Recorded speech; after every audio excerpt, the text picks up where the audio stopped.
మౌలిక వసతుల ప్రాజెక్టులతో హైదరాబాద్ కు మరింత ఉజ్వల భవిష్యత్తు ఉంటుందన్నారు మెట్రో ఎండీ. 22,000 కోట్ల రూపాయలతో 69 కిలోమీటర్ల మెట్రో మొదటి దశను పీపీపీ పద్ధతిన విజయవంతంగా పూర్తి చేస్తామన్నారు. రానున్న రోజుల్లో ఫోర్త్ సిటీ మరో మైలురాయిగా నిలుస్తుందన్నారు అధికారులు.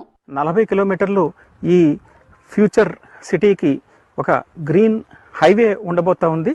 ఇది 100 మీటర్లు అంటే దాదాపు 300 అడుగుల వెడల్పు ఉన్నటువంటి రోడ్ ఇది.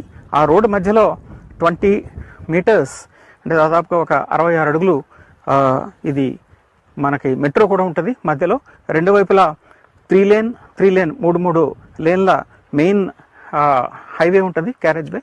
ఆ తర్వాత మరలా సైడ్ అన్ని కూడా మంచి గ్రీనరీ డెవలప్ చేసుకుంటా. కొత్త మెట్రో కారిడార్ రూట్లో ఇరువైపులా 3 లైన్ల ప్రధాన రహదారి ఉంటుందని, ఆకర్షణీయమైన చెట్లు, గ్రీనరీని అభివృద్ధి చేసేలా